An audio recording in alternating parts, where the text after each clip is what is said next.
Bom dia. Então, hoje nós vamos discutir a questão da República Velha. E para a gente falar da República Velha, é importante a gente lembrar o seguinte: que a República Velha é a primeira fase da chamada República Brasileira. Ela começa lá com a proclamação da República em 1889, e esse período ele vai durar até 1930. Portanto, nós estamos falando de um período de 41 anos de história. Tá? Então, não é alguma coisa, não é um passeio no parque, né? São 41 anos de história. É a primeira fase, né, dessa longa história da República Brasileira, que nós podemos dividir assim. Tem a República Velha, de 1889 a 1930. Depois vem a República de Vargas, que começa em 1930 com o golpe e vai até 1945.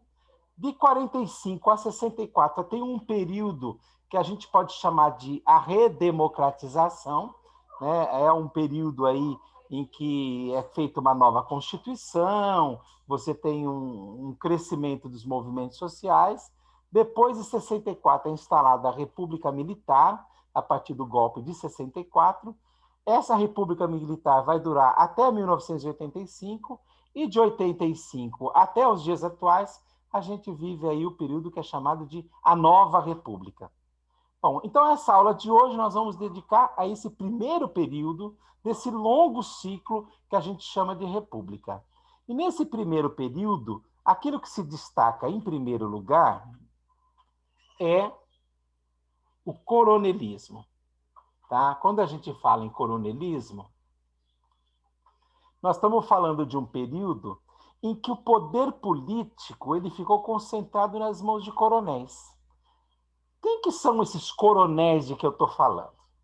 Na verdade, os coronéis são os fazendeiros produtores de café e de leite. Mas o que, que tem a ver o nome coronel com o nome fazendeiro? Então, vocês estão vendo a imagem ali do lado, está o coronel, e atrás dos coronéis, os coronéis estão sentados e tem os seus jagunços de pé atrás, está vendo?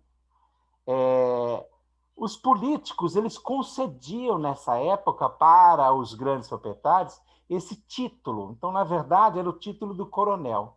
E assim, eles davam o poder político daquele fazendeiro sobre aquela região aonde ele controlava. Assim, ele tinha não só o poder econômico, ele era o dono da fazenda aonde os trabalhadores trabalhavam, mas ele também tinha um poder que era o poder político que era dado pelo chefe político da região. Em contrapartida, os coronéis davam apoio político para os governantes. E assim a gente teve um período da história em que o poder político ficou nas mãos de determinados grupos privados, que eram os latifundiários, os donos de terra. Bom, quando a gente fala em República Velha, é importante a gente lembrar que esse período ele não foi todo da época dos coronéis, tá? Ele não foi todo, tá? Nós estamos falando de um período que ele se inicia em 1889. Mas os primeiros 5 anos é a chamada República da Espada. E somente a partir de 1894 é que nós vamos ter efetivamente, né, uma república oligárquica, ou seja, nas mãos dessas oligarquias cafeeiras. Tá? Vocês estão vendo que a imagem que eu coloquei aí são os trabalhadores recolhendo café, né, na lavoura do café. Ora, a república oligárquica ela vai durar, portanto, 36 anos. Mas os primeiros 5 anos são a chamada República da Espada. Por quê? O que aconteceu? Lembre-se que antes do Brasil ser uma república, ele era uma monarquia. Para você passar de monarquia à república, era preciso fazer uma grande mudança. Essa mudança de regime, ela não seria uma mudança tranquila, né? Os reis não iam abrir mão do seu poder e, de repente, uma república se instala. Né? Isso se dá de forma violenta, através de um golpe de Estado. E, nesse sentido, o papel do Exército, o papel das Forças Armadas vai ser fundamental. É por isso que, nesse primeiro momento da República Velha, o poder ficou nas mãos dos militares, tá? Dos militares. Então, eu vou mostrar para vocês, por exemplo, ó, esses são os presidentes da República Velha. Vocês estão vendo? Foram 13. Os dois primeiros da lista aí, ó, o Deodoro da Fonseca e o Floriano Peixoto, são militares. São os primeiros 5 anos. Depois vocês podem ver na sequência, tem o Prudente de Moraes e o Campos Salles, aquela primeira linha lá em cima. Depois aqui embaixo a gente tem o Rodrigues Alves, o Afonso Pena, o Nilo Peçanha, o Hermes da Fonseca, que era militar também, mas apesar disso, ele assume num contexto em que ele está subordinado às elites cafeeiras, embora haja um conflito ali, porque é claro que ele tenta centralizar de novo o poder na mão dos militares. Aí depois a gente tem o Venceslau Braz. Na última linha a gente tem, né, o Delfim Moreira, o Epitácio Pessoa, que são alguns presidentes que ficaram por muito pouco tempo. Aconteceu um monte de tragédia, morreu um, morreu o outro, então foram presidentes muito passageiros, Arthur Bernardes e Washington Luiz. Tá? Esses são os presidentes que nós tivemos na República durante todo esse período da chamada República Velha. Bom, vamos falar um pouco sobre a República da Espada. Vocês estão vendo aí uma imagem que foi feita por um grande artista chamado Benedito Calixto, em que ele mostra o momento em que foi proclamada a República, ou melhor, a Constituição Republicana do Brasil. Então, tentam retratar esse contexto da primeira Constituição Republicana, que é de 1891. O que acontece nesse período? Os militares encerraram o período de vigência da monarquia, eles destituem Dom Pedro II do poder, né, mandam para o exílio lá para a França e marcam o início de uma nova etapa política. Essa nova etapa política, né, o Brasil é regido pelo sistema presidencialista. A primeira grande mudança que vai acontecer é que o golpe que se instala tira o rei do poder, né, substitui a forma de governo monárquico por uma nova forma de governo, que é a república. E substitui o sistema de governo, que era monarquista, por um sistema de governo presidencialista. O que é o presidencialismo? Basicamente, o presidencialismo, você tem um governante que é eleito, né? Não vamos aqui qualificar o que é eleição, porque naquele momento não tinha urna eletrônica, as eleições estavam num sistema bem diferente de hoje, nem todo mundo votava, mas, de qualquer maneira, é o sistema presidencialista em que alguém é eleito para governar num determinado tempo. Quer dizer, a diferença fundamental do presidencialismo para a monarquia é justamente o fato de que, na monarquia, o rei ele é vitalício. Né? Quando ele morre, o herdeiro assume e a dinastia continua. No sistema presidencialista, não. Né? O governante é eleito, né, para exercer um mandato que tem começo, meio e fim. Né? Esse mandato ele vai durar 4, 5 anos. Se tiver reeleição, ele pode ser eleito uma segunda vez, mas, de qualquer maneira, você tem um sistema em que você tem a garantia do rodízio, né, no poder. Então, essa é a diferença fundamental. Isso vai ser instalado, né, justamente pelos militares, né, que vão ser aqueles que vão dar o golpe. Num primeiro momento, nós vamos ter 2 militares, né? O Deodoro da Fonseca, que vai ficar por 10 meses, mais ou menos, e depois o Floriano Peixoto. Esse período, até por conta da violência com que é instalado o regime e a própria centralização do poder, fica conhecido como República da Espada, né? Porque a espada era uma marca realmente, né? É algo que registrava essa coisa do governo nas mãos de quem autoritariamente, através da violência política, se coloca no poder. Tá? Principalmente o Floriano Peixoto, que ficou conhecido como o Marechal de Ferro. Né? Então, vocês imaginem por que alguém vai ser chamado de Marechal de Ferro. Né? Então, você tem aí um sistema que é bastante claro, né? Um sistema de centralização do poder nas mãos de determinados grupos. Deodoro da Fonseca, ele vai ser aquele primeiro presidente da República. É no governo dele que é promulgada a primeira Constituição republicana do país.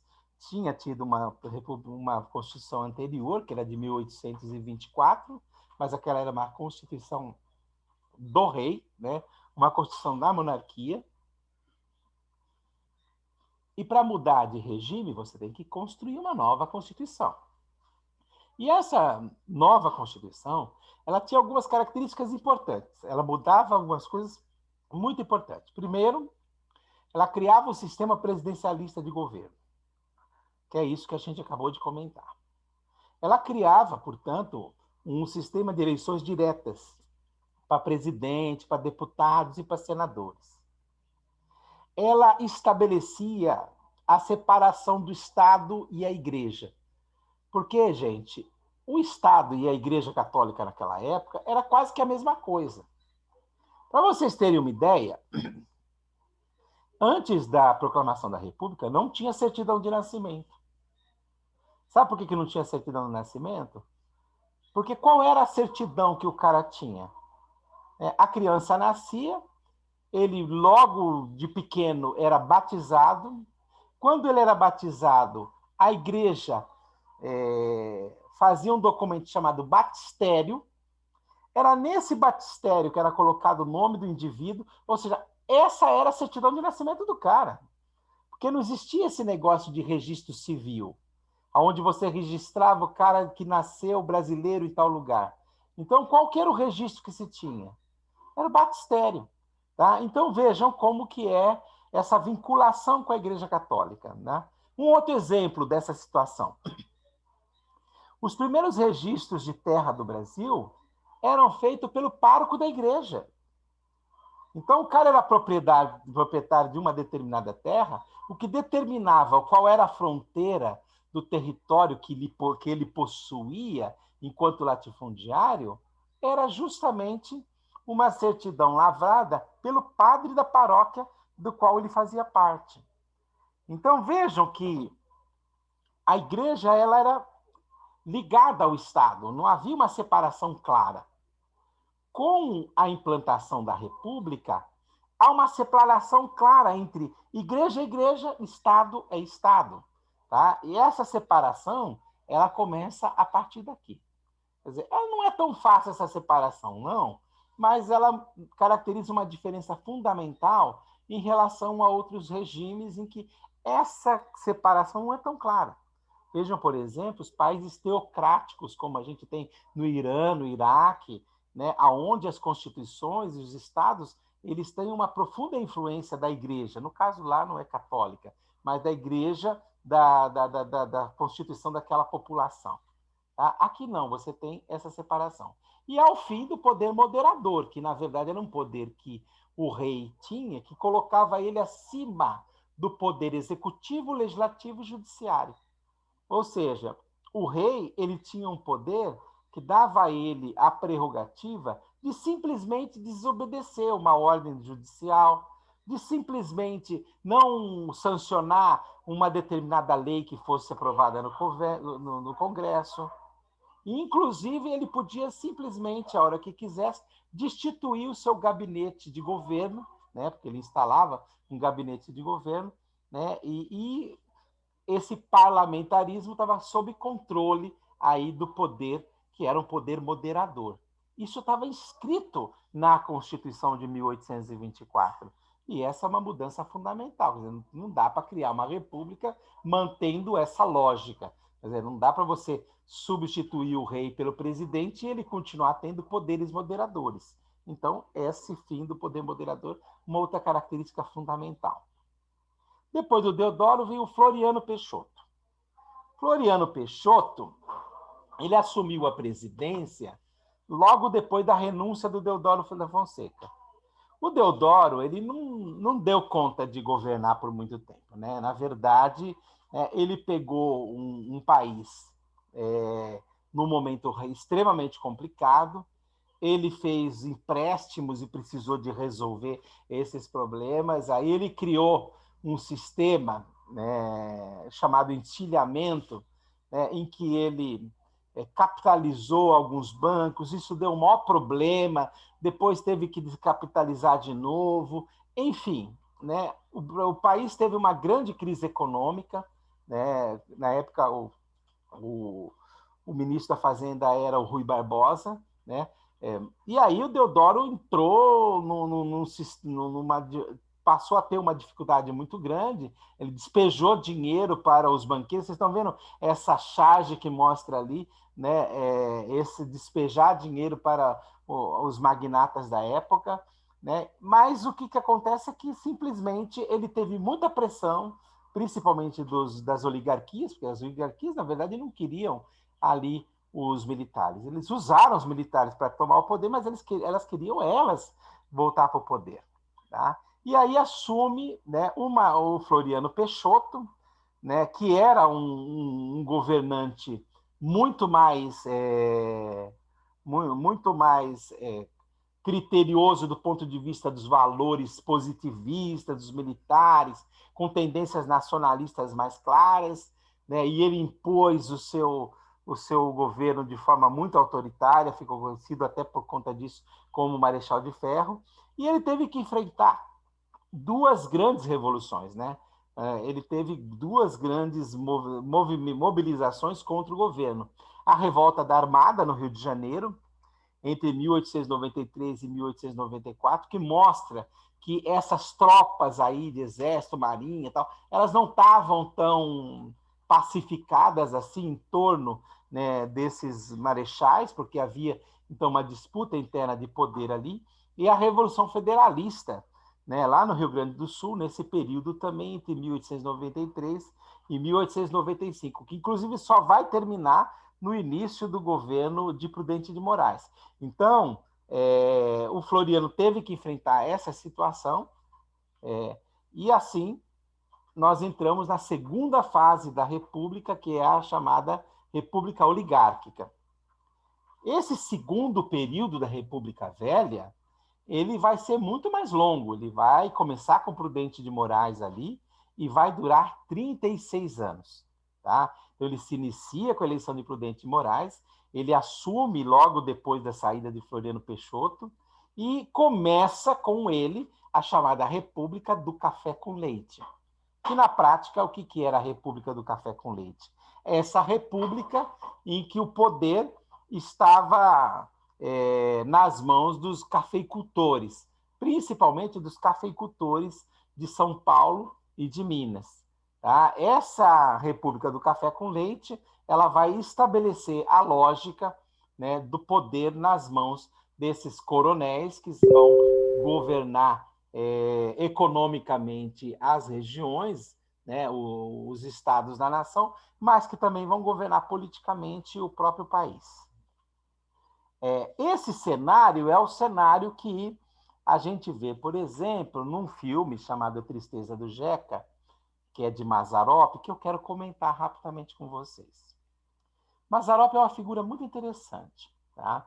Os filmes do Mazzaropi, eles retratam uma época, né, que é uma época muito distante de nós hoje, mas que a gente precisa de resgatar. Em primeiro lugar, o povo vivia no campo. Né? Então, essa é a primeira coisa que é preciso a gente perceber. Então, o povo vivia no campo, né? Então 70% da população vivia na zona rural, né? E na zona rural plantava café, trabalhava no campo, né? E o filme do Mazzaropi retrata essa realidade. Então ele mostra a história a partir do caipira. O que é a figura do caipira? A figura do caipira nada mais é do que a representação daquele povo que vive no interior, principalmente no interior de São Paulo, que tem um linguajar que muitas vezes é preconceituosamente visto como um linguajar um linguajar popular, mas que na verdade, segundo os grandes historiadores da língua, representa a língua mais sofisticada do Brasil. Antônio Cândido fala que a língua do caipira é a língua que mais representa, né, o que de melhor a língua portuguesa produziu. Né? Agora, de qualquer maneira, é interessante a gente lembrar desse contexto, porque nós estamos num momento da nossa história e nós vivemos uma época em que a zona rural ela é residual na nossa sociedade. Né? Mais de 85% da população vive nas grandes cidades e vive na cidade. Né? Então, há muito pouco de zona rural. Mas se a gente pensa no período da República do Café com Leite, a primeira coisa que nós temos que ter claro é que 70% da população vivia no campo. Né? E isso é uma coisa muito interessante. Uma outra característica também, e que chama atenção no filme do Tristeza do Jeca, é a questão das eleições. Por quê? Porque os fazendeiros, os coronéis, controlavam os seus aqueles colonos que trabalhavam na sua terra. Né? Era o período da República do Favor. Né? E esses